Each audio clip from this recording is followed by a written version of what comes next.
action. He's built for this. Welcome back to the Raza BIPOC Access Podcast. And we're here today with your co-host, Mark, aka Creative Logic, and your other co-host, Spin El Poeta of One Mic Educators. And we've got a very special guest with us today, and I'm going to hand it off to Spin to introduce our special guest. I appreciate it, brother. And congratulations on that, Raza. You've mastered the rolling of the R, man. Very proud of you, brother. Hard nights. Yes. Over to Amani Arts, a very beloved sister of mine, a concept artist, author, and spoken word poet, internationally acclaimed, I might add, based in Hamilton, Ontario, Canada. Her work is rooted in the representation of marginalized voices and in the curation of knowledge in accessible and culturally relevant forms, with a focus on Somali and Muslim narratives that are often under and misrepresented in the media. Her goal is to make learning fun, as you will hear today, creative and accessible, and inspire young creatives to explore their voices and their impacts on the world. Beyond the written text, I love this sister. We've done supreme work together. She represented us greatly in the Grow House Tampa Grand Slam alongside Amoya Ray, featuring down there representing Canada. And we've raised funding. We've raised over $1,000 US for the Palestine Children's Relief Fund. A very deeply committed sister. Meskin, as my Somali family has taught me. I hope I said it right. And it's been just an honor to work with you, Amani, and to have you here on our podcast episode 11. And also, you know, having you be a part of the One Mic Educators Collective, I think has been crucial in securing some of the funding we've received and all the multi-talents you bring to the table. How are you feeling today? Blessed and highly favored, as you often say, you know? No, thank you for having me. I'm really happy to be on. And it's also a blessing to be a part of One Mic Educators as well. I've learned so much. I've met so many amazing people, and we got a lot of work to do. We got a lot of work to do out here, you know? We definitely do. And I think, you know, if you could just let the people know, you know, your life as a multi-creative artist, and something that boggles my mind because I have my hands full with poetry. I can't imagine taking on additional disciplines, but you do it and you do it well. So if you could just share with us some of your multi-creative initiatives that you're involved with, and just let us know, like, how do you even allocate your time for each of the crafts? Honestly, it's all about ideas. And that's what concept art is. It's mostly ideas that you deal with. And to me, what's important is that I follow my idea wherever it needs me and whatever medium it takes. So I explore random things all the time. And if I find it fun, then I'll continue going, you know? And it's really like the story that what matters to me. So things that are narrative based often draw me in more than something that's not narrative based. That's why I like poetry. That's why I like art, because it can have story within it.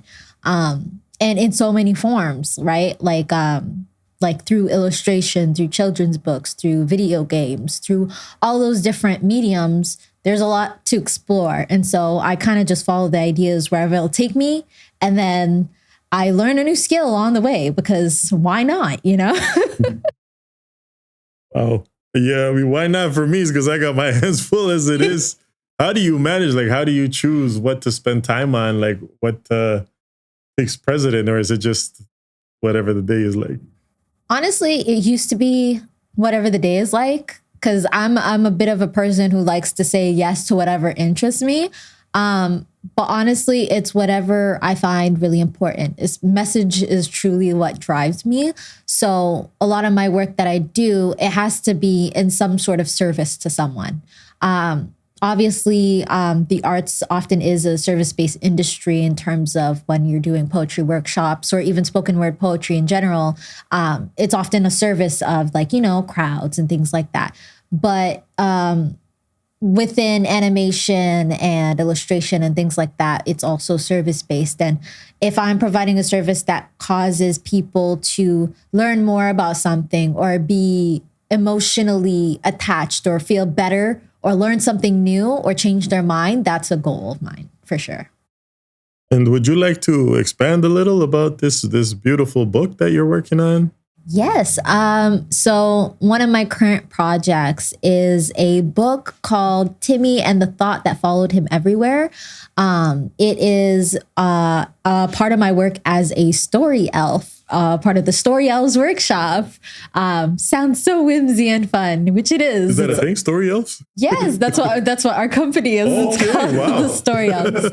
But it's whimsy and fun, but it deals with trauma-informed therapy and addiction, and learning about addiction through children's books in a way that's accessible to children, but also to all ages, through an IFS lens, which is a trauma and addiction therapy model. It doesn't just involve trauma and therapy, but that's a big focus of IFS. But it teaches a lot about how to explore different parts of your inner world, and the parts of you that might be stuck in certain spaces as a child of a traumatic moment, and how to dissect that and how those moments can actually drive an addictive process. So we are developing a story about sugar addiction because that's the easiest things that kids can understand. And it's something a lot of kids go through, is like this addiction to sugar. Where does it stem from? What could have caused it? And so we really focus on that, but we don't make it scary, because that's how often children's books dealing with addiction are. They talk about monsters or disease, when in reality, it's people who have gone through trauma. And it's really fulfilling work. This is a trilogy. So the first book we're currently just finished, and we're hoping to publish soon. And then we have 2 more books to explore the story. That's amazing. So this is your career. This is your art taking care of your finances. Yeah, Wow. definitely. Congratulations on that. You just graduated, or you had a course. What were you taking? Yes, I was in illustration and concept art. It was a 1-year program, 2 years packed into one beautiful, hefty, long year, but it was a good year. So part of our whole process here, we're going to bring Mark on, is, La Raza BIPOC artist for the grassroots artists. And it's so refreshing to have you here as someone that's making a living from her art. And Mark brings a lot of expertise to the table, in artist management. And so I just wanted to bring you in, Mark, to share with us, like, in your extensive experience, what do you think separates like the bohemian, I'm just doing it for the love artist, versus like Amani here, who's like doing what she loves, but also now making a career out of it and getting paid? Like, what do you think are the key factors for those artists that are not there yet that would like to get there? I think one of the key factors is recognizing that art is your creative process. It's something personal to you. It's something that's expressive of yourself. But what you're looking for is to essentially make this your profession. And that means that now you have to understand the business of it, which is what audiences value from art, what they value from different types of art, who's the audience that values what you're doing, and then being able to communicate that value to that audience and find that target market. So I think what separates the two is kind of in many things across life, is whether you're looking at something as being your profession and your career or a hobby. So something that's a hobby doesn't necessarily have to encompass, you don't have to go that in depth with it. It's not really about how other people are perceiving what you're doing. A hobby is for yourself. You're just doing it. However far you go with it is perfect. But once it's a profession, you're not competing. So now you have other people who are offering the same type of product or same type of service that you're offering. And now you have to really hone in on how do you bring more value to that person, or how do you find the audience that brings value to you? So I think that's kind of the key, is looking at it as a business. So when you're creating art now, you're creating content. And you're creating, if you're going to monetize it and sell it, like your book, for example, you're not creating a product. So you've turned your art from putting it onto multiple pages, telling a story, and you've now crafted it into a product. And now, as you know, once your product is created, now you're going to be thinking about, how do I market this product? Where do I place this product? And how do I distribute this product so that people are able to access it? So I think those aspects are all just business. So I think, to your question, between the artist that is thinking about, okay, I'm creative, it just comes down to, do you actually want to deal with criticism? Because anytime you're going into business, you're dealing with criticism because you're putting yourself out there. So now you're going to expect feedback from people that you may have never wanted to even accept feedback from before. Yeah. So I think you have to come to that point of that check. You've got to get to that point of really recognizing that this is what I want. And because it's what I want, I understand what may come with it. Yeah, definitely. And I also think on that note, there's also this sticky quality that sometimes we fall into where we think we have to cater or to pander to our audience and not move forward in our artistic craft because this is what makes money. But oftentimes I feel like when we draw ourselves a box of, oh, this is the only thing I can do. I have to make this type of content. I have to draw like this. I have to speak like this, do a poem that's all happy-go-lucky all the time.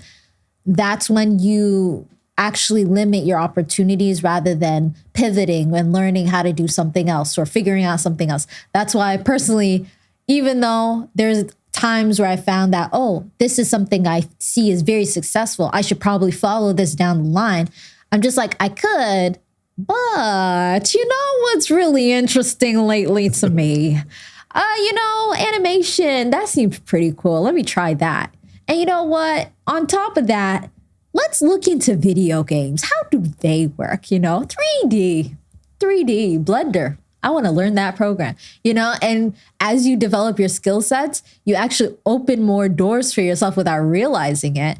And then that just pushes you forward without truly, you might not realize it in the moment, but it's better than constantly just doing one thing. Like you can, jack of all trades, master of none, but it can be the master, like better than the master of one, or a master of some in some sense, especially like in a world where a lot of people are solo entrepreneuring rather than like being in community or business, which is also something that is helpful and something you should do, which opens more gates and doors for you in terms of criticism, feedback, ideas.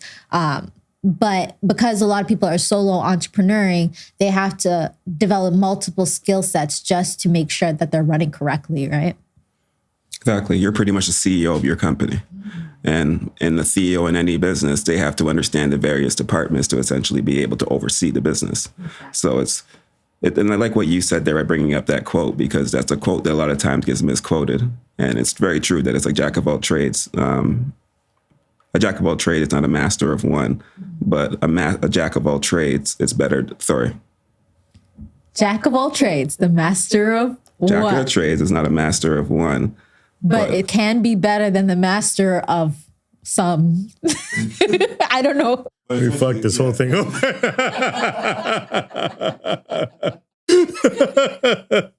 I think what I got was like a jack of all trades could be like a master of some, as opposed to a master of one. Jack of all trades, master of none, but oftentimes better than a master of one. Oof. The meaning is that like having that broader understanding of multiple things can be better than you only knowing that one thing. Like a CEO it's not going to work to be a CEO if all you understand is finance, but you don't understand operations, the marketing, or the other aspects of the business. Yeah. So to what you said there of like expanding your creative and not limiting your creativity, I think that's key to not limit your creative expression. Because as you're being creative in these different ways, you're finding different ways to express yourself. And you might find that one of these is really what you love doing. Yeah. And if you never take that chance to actually just try, then you don't get to actually experience what's really for you. Yeah, exactly. And that's actually something I really enjoy about my current work, because as a story elf, it's always fun to say, guys. It's fun to say. But as a story elf, I get to do multiple things. Sometimes I'm working on poetry and drafting poetry. Sometimes I'm doing storyboards because there's a vision I see in my head that I think we can, like all of us artists can work together to develop it more. And, it's beautiful to have that like community of space where you're like, oh yes, I can try new things. I can grow. I can learn from this and pass it off to someone else who knows how to do this better, and I could learn from them, and that's often what I hear in the animation industry is something that you can do. I've talked to a lot of people in the industry who are just like, yeah, if you ever want to learn this, you just go to the person who goes there, and then you just kind of sit and ask, hey, can I see how you do your job? And then that's how you learn, you know? So you learn by doing and not by overthinking, because we can also often be overthinkers. A whole session right there. On Oh, overthinking. yeah. Definitely. Overthinking without taking action is going to leave you in the same place. Paralysis by analysis. Oh, yeah. Flyer be blue or red, and then we don't get the event done. Maybe it's purple. I wanted to ask you, Amani, how did we meet? You showed up to one of the open mics, no? And the virtual ones? Yes. So I was following you for a while, like One Mic Educators. But I was all the way in Hamilton. And I'm just like, you know, it'd be nice to come. I'd comment, oh, it would be so great if I could come. And just like, come on down. Just like, I'm in Hamilton. Just like, ooh, come anyway. And I'm just like, oh, nah. Gotta recruit, you gotta recruit the talent. It's too far. But like when COVID hit and online slams and things like that were happening, I'm just like, you know what? Why not? So I came to one of the open mics, and then we had great conversations, and it was just such a nice vibe. And then we just continued talking from there, futures, and then a bunch of cool things and art and stuff. You know, I was impressed by Amani for a while, Mark, and you know, she had a lot of other commitments and stuff, but one day I remember just asking you if you'd be down to join One Mic, you know, as a collective, because up until that point it was just Glows and I was so ecstatic when you were down for it, and I wanted to, like, you know, what has it been like for you to be a part of the collective? Like, what are some fond memories you have, or what are some passion projects you'd like to see us do? So definitely Flying Foodies. Yeah, we got to get that done. Where we will fly and learn about our own culture's foods and write great poems about it. I think that's going to be really fun. But honestly, some of my favorite moments is us trying to plan out our grants and singing Sailor Moon instead. Always fun. Eating was annoying. You know, but like, yeah, those moments of, you know, just casually being ourselves without like the ego of the arts world getting involved. Because sometimes there is an ego, especially in spoken word poet community, that we've often talked about, that often ends up blocking real connection from happening. Yeah. So it's those moments of just, you know, hanging out, doing random things that actually end up being a moment that turns into poetry, you know? Like the archery we're going to go do. We're going to do archery. We're going to do archery. Why not? And I know as part of that, we had that fundraiser for Palestine. Yes. Brother Muhammad. And, you know, I just want to give you your flowers, Amani. It was such a pleasure to work with you, because it felt like we'd just be on Zoom, just doing different things to get it all done. And I was really proud of us, you know, having raised that money and having donated it. And what was it like for you? And if you could also share where your love and your commitment to Palestine, you know, comes from. Honestly, like, Palestine has always been something you know about, but you don't truly know about it until you truly see what's going on, right? And so I remember when I was first actually starting to learn about what was going on in Palestine in like 2021, it was something that just stayed in my heart and stayed in my mind, that there is a whole occupation that is causing mass genocide onto people and no one speaks on it, you know? And it was that just angered me, you know? It angered everyone. But what truly was like the crux was after October 7th, and the amount of like hatred towards Palestinians and towards Muslims. It was so bad that at some point I'm just like, is it even safe for me as a Muslim to go out? Because it was just so bad, you know? And so, but the thing was, even though it was bad for me, it's 10 times, 20 times, 1,000 times worse for them, you know? Because they're being caused to leave their homes. They're being like, their land, their home, their history is being taken away from them, you know? And we are kind of sitting here and living in comfort that we don't appreciate, you know? And so I really wanted someone who I knew would be down for the cause, down to, you know, talk about what's going on and fundraise, because we got money, we have enough to spare, you know? Even if we often think that we don't, we often have enough, $1, $2, $3. That could be enough to save someone's life, you know? And so it was truly just about bringing people together so that they could also feel comfortable to speak about Palestine, because you're not allowed to talk about it at school. You're not allowed to talk about it in your workplace. You can talk about it online, but you will get shadow banned, you know? And so that open mic was also a safe space for people to talk about what's going on, express their anger, express their grief, express their fear, while also having all those emotions be down for a good cause that actually donates and helps people get the aid and relief that they need, right? So I'm really happy that we did it. We definitely need to do it again, because there's a lot going on and there's a lot that we could do. I might not be able to go on a flotilla, but I can definitely raise some funds, you know? Inshallah. And I know one of the things that I was really grateful to you is that it inspired us to go and get a grant from the Canada Council to do our open mic. And we named Palestine in the grant, and we named combating anti-Palestinian racism. And as a result, we've been able to platform Palestinian poets throughout the year. And, you know, having you in, I guess my last question, we had a collaboration with Voices from Diaspora. We got one coming up November 15th with We Liberate the World. And we, if you could speak on that open mic in Six Nations, the Woodlands Cultural Center, and when the Nora from City Soap gifted the kafiyas to the elders and the land defenders and the youth, like, what was that experience for you, like being there?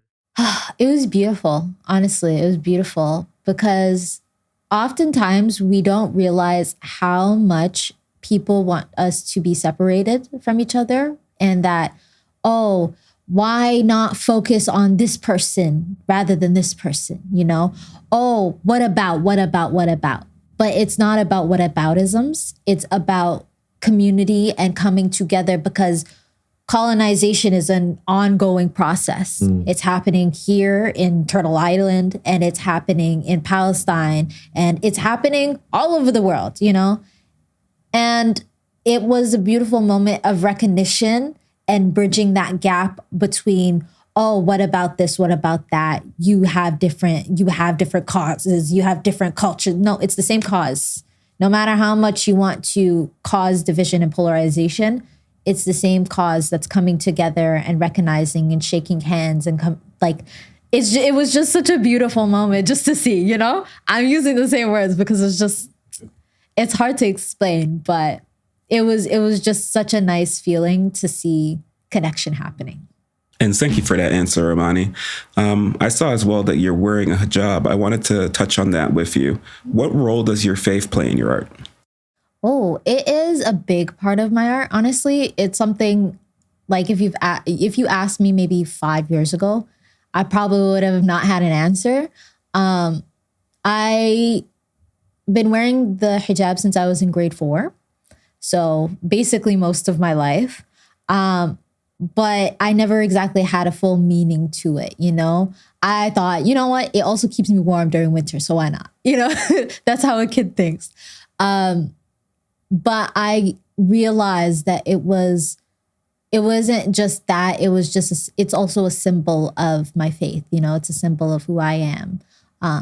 And for me, and art, and when I talk about representation of Muslim and Somali voices, for me, it's about seeing yourself in the way that the world doesn't want you to know. You know, like the world wants you to be a certain way. They want to showcase you a certain way. They want to showcase a hijabi who is oppressed taking off her hijab because that's freedom, you know? But for me, this is freedom. You know, my hijab is my freedom, that I don't have to worry about what someone might think of me. Honestly, oftentimes I find that people lower their gaze when they're looking my way. You know, they don't see me with certain intentions. And I appreciate that about my hijab, you know, and in my art, having my hijab, having my faith, it's about showing that we're not angry, we're not terrorists, we're not any of those things. We are just regular people who we love nature. We love swimming. We like archery. We're just regular people, you know, who have like a purpose to, you know, believe in God and do as God wills on the earth, which is, you know, be kind to one another, you know, make sure that you're paying people correctly, you know, like there's so many laws and things like that that people don't recognize or even want to find out because they're just afraid, you know, and I want my art to be something that provides comfort and something that also educates, because there's a lot of people who have misconceptions about Islam that I want to eventually, you know, get out of there, because what's the point of communication if you're not willing to ask questions and someone's not willing to answer? So I have work planned, hopefully, to showcase that more. I appreciate you sharing that, because definitely it's about destroying stereotypes and stigmas and really recognizing people as individuals as opposed to grouping them based on another individual's history. I want talking about the history too of this grant project here. I know you and Amoya Ray got to travel to Tampa Bay to feature at Grow House Tampa Grand Slam. Yes. How was that experience going to the States? Is that one of your first performances in the U.S.? Talk a bit about that to us. So before this point, I had never stepped a foot in the U.S. in my life. And honestly, I was so worried to go. What were you worried about? So not only because, you know, it's America and Trump was just elected, you know, he was just elected president. I'm just like, America, oh no, Florida is a red state. Oh no, I got my hijab on, you know. But it was honestly such a calm experience. I had so much fun. It was calming in the way that I didn't think it would be. Like, it was just, maybe it was the beach, maybe it was the waves, maybe it was the vibe, but that and being on the mic and the wonderful company of Amoya Ray, you know, it was just an awesome experience. We got to meet new people, we got to talk, we got to do our poetry. Funny story, I thought I was supposed to have two poems, but I had to have three. And so last minute, I'm just like, what do I do? What do I do? But like Amoya Ray, like, helped me like with my poems to show me, to help me choose, which was really helpful because I would have put out my old poem that I often do. I don't like the poem, but it's a fun poem. So I'm just like, I would have brought that out. Thank God I didn't have to. You know? And I appreciate you sharing that. And I understand that you're planning to compete at the Canadian Individual Poetry Slam. Yes. In some of our previous episodes, Spin has already definitely given us his thoughts on slam poetry from episode 1, episode 3, even the Amoya Ray episode. But I want to hear from you. So a lot of poets, we've heard that they don't like competing in slam poetry. But what do you love about it and what motivates you to keep competing? Oh man, I love competing because it's just fun. I do it for the love of the game, you know? I do it for the love of the game. And what I mean by that... What does that mean? What does that mean? It's provocative. It's provocative. Is that a metaphor? Gets the people going. No, but it's just fun, you know? I think competition itself is fun. You get to learn about yourself. You get to learn about others. And spoken word poetry, the way it's designed is that it's about communication. Who is the best communicator? And it's also your words are reaching people, you know? And if you can give your best performance, give the best message out there, that might affect someone's life. That might make someone feel a certain way or think about something differently. And I think that's beautiful. And sometimes when you're in the open mic or slam, it's just fun to hear someone do a bar and you're just like, oh, you know what? I got an idea that's gonna make that even better. So I'm gonna beat you with a poem that sounds exactly like that, but better, you know? It's the drive to be better, you know? And that's what's fun, because you get to learn more about yourself and like, oh yeah, I could do a poem this way. I don't have to have the same tone of voice every single time. Yeah, maybe I will snap while I talk, you know? Maybe I will do a little bit of choreography. Like, there are so many things you learn. So it's just a lot of fun. Would you say it's kind of like how battle rap is in hip hop, that slam is that for poetry? Oh yeah, yeah. A good analogy, yeah. That's actually so good because I was looking at compliment raps the other day and it's so fun. Compliment rap battles are nicer than like slams. Right? It's like, no, don't bring my mama into this. No, your mother is so beautiful. I love her. I love her so much. I want to thank her for giving birth to you, you know? But it's a fun vibe, you know? And that's exactly what slam is. Oh. And I'm excited to try and go to SIPs because it's going to be my first time going. It's been a while since I've competed, but I'm ready for it. I want to bring my A game, so I'm going to practice my best. I got your back with it, homie, because when you win SIPs, you get to represent Canada at the Abya Slam and the World Poetry Slam. And I've been going down there for the last 2 years as a chaperone because it's been held in Mexico, so to translate for the Canadian champions. So I'm looking forward to going there as your chaperone. Inshallah. Inshallah. Why do you think some poets can't separate their ego from the slam? Like, what do you think it is? Honestly, poetry in itself is something that's personal to you, right? It's your experiences, it's your story, it's your words. And sometimes we can't separate the words and our identity from our poetry. So if it's being like scored, you're going to have the feeling that they're rejecting me rather than they're rejecting my poetry, you know? It's the idea of, oh, they're rejecting my life story rather than I just didn't communicate it properly, you know? Because it's just a battle of communication at the end of the day, right? But ego sets in when you feel like you have been rejected, that it's your life, that's your story, that's the problem. So I feel like that's a main cause of it. Yeah, I got 2 rules, golden rules for me. Never blame the audience and never blame the judges. And what I do love like I hate it, but I'm starting to love it now, Mark, the slam poetry thing. It might come as a shock after all these episodes we recorded. But oh my goodness. Partially because I won $2,000 slam competitions since we started these podcasts.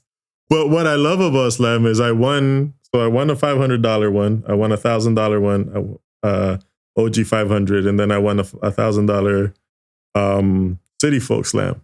Nice. And then my next slam was in Grow House, Tampa 3 weeks ago. And I almost didn't make it out of the first round. Nobody cared that I won whatever I won. It's like, you have to stay current and sharp. Oh, yeah. And you have to know what to deliver, you know?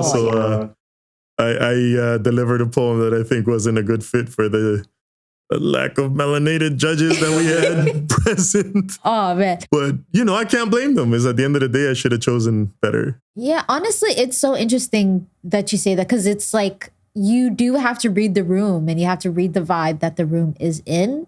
And that's something I'm getting better at as I grow older. Because when I was younger, I used to do poetry just to hurt people. So if I did my poetry and it's about something super serious, it was meant to make you cry. I don't care if you're black or white or green or blue or purple, you're going to cry. And that's what I want you to do, you know?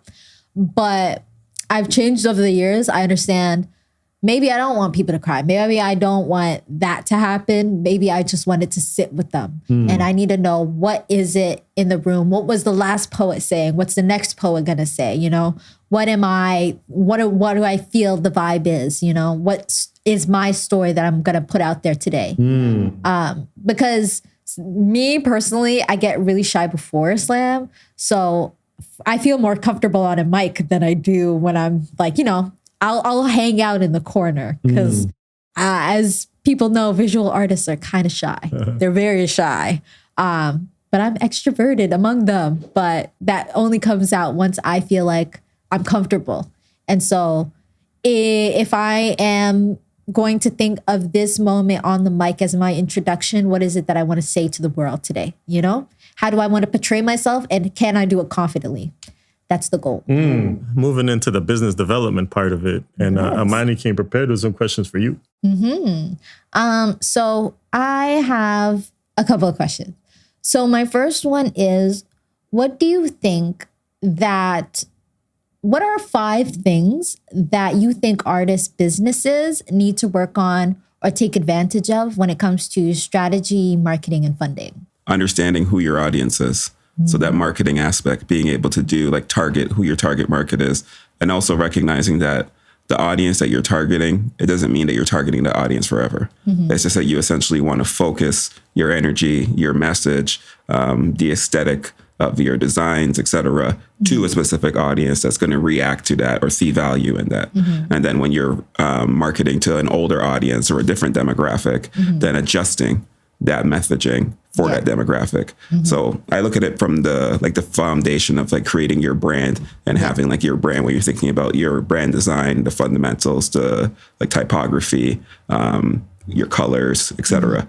Having those things and being able to essentially know when it works for a certain audience and keeping your voice, keeping your tone, keeping those brand guidelines, but you can still adjust how you communicate to make sure that you're communicating to the right audience. I think a lot of the times artists get caught up in looking at another artist and what fans they have. But it means that people value what that person's doing. Just because you feel that something that you're doing is better than that person doesn't mean that the audience actually thinks that way. So I would say that's one of the main things, is finding who's your audience and who you want to target. And to like what you said before, understanding yourself, understanding what you value so that you build an audience around what you value, as opposed to getting to a point where you build an audience that's not aligned with your values. And now you're constantly having to go outside of your values to be able to monetize that audience. Definitely. So I think that marketing aspect, I would say, is one. Two is taking away the ego and the emotional connection to the art. I know that can be like a very difficult thing for artists to be able to do, but the sooner that you're able to do that from a standpoint of you feel how you feel, but how other people feel about it now doesn't have such a personal effect on you. Because I think that gives you the ability to keep iterating, to be able to keep changing and not essentially become stagnant, but just try different things until you're finding that thing that works. Because another key in marketing is about testing. So it's like you have A/B testing, for example, where you'll put out a graphic one way with certain colors and certain messaging, and you'll do a very similar thing, but in different colors or something else change, just to see what's the preference of your audience. So I think when you get into that mindset of not being attached to one thing and it needs to be this way, and this is the only way that people should be able to see it, like you like a movie, you create multiple endings. Like it may not just be that this is the one ending and it has to end this way, but you test out different ways by doing focus groups and seeing what the audience has to say about the art that you've created. So I think that would be number two. And I'm not going to give 5, I'll give you 3. Okay. But for number 3, give me 5 things. And number 3, the main thing that I always say to people is do your research, create a plan, execute the plan, learn from the plan, change for the next time, and execute again. Trial and error, fail. Like, get used to failing and trusting the process that you're not going to do something, everything's going to work out. If you're expecting that you're going to have to find solutions, if you're ready for that work, you're ready for that challenge, then it's going to be a much better process, because even if you get to the outcome, it's a process that takes the most time. And if you're always frustrated and you're upset with the process that it takes to get to where you want to go, then the journey getting there is going to be horrible for you. And then when you actually get the prize, what's the prize actually worth it? Oh yeah. Fire line. What is the prize truly worth it? Let's dissect that. And you know what? On that topic of dissecting the prize and if it's truly important, what role do you think community plays in building a strong artistic platform that actually thrives and survives long term? And how do you think artists should get started on building that artistic community? I think they should look at, again, what their values are, what they're looking for in terms of values in other people, and then people kind of attract each other. There's many communities online. There's many art communities that you can join on Discord, for example, a variety of different like community platforms, even Reddit. And I think because there's so many, you can find your tribe. And I think that is the key to it, really, is like we were just talking about, that iteration, being able to take feedback. And I think when you build a community, because a community builds trust, you're more willing to hear that feedback now because you feel that it's coming with the right intention.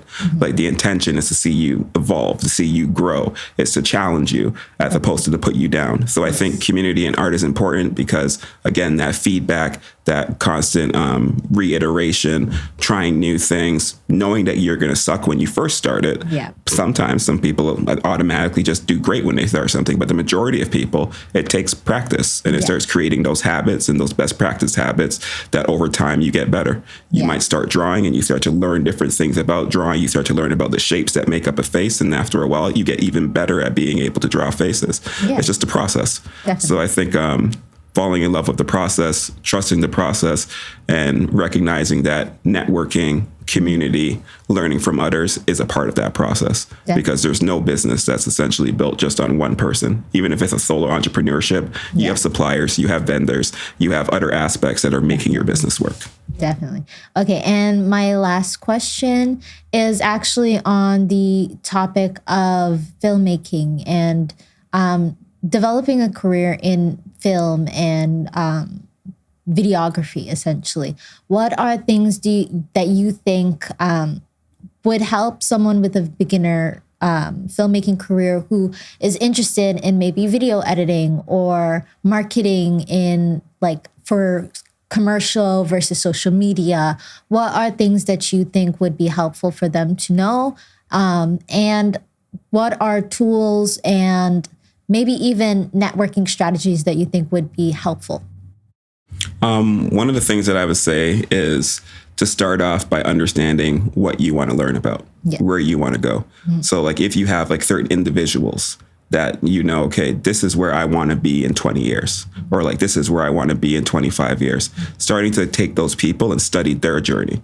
So studying what they did. Did they do internships? Was it that they started off by volunteering? Did they just start creating their own work and then they got so good that somebody noticed it? And then that was the kind of that stepping stone that got them to where they want to go. So I think understanding that history, but then also if it's in the filmmaking, for example, also understanding the eligibility for unions, because a lot of different films, a lot of different projects, they're based upon union employees. And for you to be on that project, you need to be a part of that union. So IATSE, for example, is an example of a union, IATSE.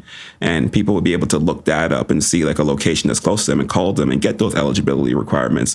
Because once you're unionized, not only are you having a standard rate of pay when you're coming onto set so that you're not getting shortchanged, et cetera, like you talked about earlier, paying people the value or paying people what they're worth. Yes. But you now also, because you're in a union, you have reps and you have other people who are there to also protect your employment interests and protect your pay interests, et cetera. So outside of the union aspect, I think it's really about the networking, being around people that can help you grow, that can challenge you so that you have people who are better than you. Don't be the person who knows the most within the room, but try to seek out rooms where you don't know the most so that you can learn from others' experiences. And I think that's kind of, to me, is a key, because what it allows you to do is not only learn from others, but build up your portfolio. So in the arts, your portfolio and your creative portfolio, your reels, that's essentially your resume. Yes. So the more times that you're able to actually go out there and practice and create something, the more that you're actually building that portfolio and that body of work. Yes. So I think really going out and trying it, if you want to be in filmmaking, use your phone. Start with your phone, start to film with your phone, use natural light, understand natural light, use bounce boards. And then as you start to go up that ladder, you start to get different equipment where really you're just trying to use that equipment to mimic that thing in the first place. Yes. So definitely. By understanding it from that, I think fundamentals and starting out in that getting the foundational education of what it is that you're interested in, I think that's the key. It doesn't need to be formal education, formal education, because now we have things like YouTube, you have master classes, you've got influencers that you can see that they're creating the work you want to create, and now they're showing you the behind the scenes of how they created it. Definitely. So it's really about having the knowledge and then being able to actually execute on that knowledge that you have to create the outcome. And I think people need to also recognize that creative and that technical gap that always is going to exist, because you're going to see what you want to create, but you're just not going to know how to manipulate the software or use the tools to actually get that output. But it just comes with time. Yes. So if you quit, you're never going to get to that point. And it's not because you couldn't have got there. It may have just been a few more steps before you develop that understanding where you can really fly with it. Definitely. So I think some key takeaways that I got from our conversation today is definitely know your values and understand what it is you want to put forth and what your messaging is, not only to your audience, but to yourself. What is it that you want to explore and where you want to see yourself in the future? Make sure that you're just learning from everything that you do, learn from others, be open to ideas. Another thing that I hear is just execute, do the thing. Do it for the love of the game. Do it for the process, you know? Exactly. Do it for the love of the game. Whatever it is you do, from art to videoing, to marketing, to writing a poem that will go and be judged by 5 judges who will count your points from 0 to 10, 0 being the worst thing you've ever heard, and 10 being the fact that their ears jumped off their head and went to go kiss you and the mic because of the beautiful words you said. Out of 10, that's just the plan. That's what it is. Don't get butt hurt. Maybe their ears won't fall off their head, but it's fine because their ears are supposed to be here, and at least they were attentive listening to you, you know? But yeah, so I essentially am hearing that you got to just put yourself out there. Do it for the love of the game. Do it for the love of the process. And then from that point, just explore and have fun and look for opportunities to network, because if you build a community, then you're more likely to inspire other people, and you'll be inspired yourself to find new opportunities and chase a new thing that you never thought you'd do before. For example, learn how to animate, or go do Blender, or do poetry, or do animation. The opportunities are endless so long as you go out and find them and find funding for them, because there is always grants available. And stick with it. And stick with it. Amani, has been an absolute pleasure. You know, it's been great. And in the conversation, I'm realizing you're the only poet, Black Muslim woman with a hijab that we interviewed for the series. Yet. Thus far, we want to keep growing it, but I'd like to leave the last word with you for, you know, young Black Muslim sisters out there, aspiring artists that want to start, that face, you know, the Islamophobia, you know, the questioning of the identity. Like, you're here standing strong on your identity. You're living your dream. You're getting paid for your craft well. What are your words of inspiration for young Black women, young Black Muslim women out there in the world? I'd say if you fight for your limitations, you get to keep them. That's a quote from Jim Quick. And I think it's something that's really important to say, because sometimes we get very caught up in our identity as a weakness when it's also our biggest strength, because there is so much rich story and storytelling, and no one can tell your story as well as you can. Not another person, and definitely not AI, just saying. No AI, hashtag no AI. But it's something that I think, if you truly have something that you want to put out there in the world, make sure that it's something that you feel the most confident in. And it's something that, in your heart of hearts, it's something that is beneficial, not only for you, but I feel like to the world. Because I think a lot about, who is it that I'm reaching? Whose heart am I touching? And it's a beautiful experience to see a little girl who looks like you saying, I want to grow up and be like you, you know? And we really want to create those experiences. It's not just for the kids, but it's also for our inner child who wanted to do something like this, but was told it wasn't possible. It is possible, so long as you go out there and reach for it. And there's so many opportunities and so many ways to do so many cool different things now in this great year of 2025. There's so many growing opportunities and communities that you can join and things to create. So get to work. MashaAllah. I appreciate you sharing that, because I think a lot of times, a lot of youth, me being an older person, that it's almost like you're not recognizing the power of your youth. The fact that you have so much time to make mistakes, you have so much time to be able to try these things. It almost feels like, I think possibly the social media era, being able to see so many things and then compare where you are compared to another individual that has completely different circumstance and environment, it starts to make people think they're late. Yes. And it's like, you're not late. You're on your journey. And if you continue to just do these things, you're going to you're going to find your path. Oh, yeah. Oh, don't get me started on that feeling of lateness, because I feel it all the time. Am I too late? Girl, she too late. It honestly, imposter syndrome. I'm 46 years old. You're good. No, because the thing is, your 20s are so weird. These kids kill me, man. Your 20s are so That is weird. true, though. Yeah. Yeah. You thought life was over. Right? Sometimes, like, you'll find people in your 20s at different places. I'm 23 and I feel like I'm in a good space. There are people who are 23 who have 4 kids. I'm just like, how did that happen? And then there are other people who are just like, I just want to finish school, man. You know, we're at different places in our lives. Like, we all maybe started on the same path through elementary, middle, and high school. But when it comes to your 20s, this is the time where everyone's paths branch off. So there's a lot to learn and a lot of the world to see. I'd say don't be shy to explore and give yourself time, but also don't take your time and with procrastination. Don't procrastinate what's truly important, because you might recognize in 3 to 5 years, oh my goodness, I'm getting old. I'm about to hit my 30s. What did I do? You lived a life. So go live your life and get to work. Oh, we're good, man. This was awesome. Thank y'all so much. We're good. We are good. And that is another episode of La Raza BIPOC Access Podcast. Have a great day.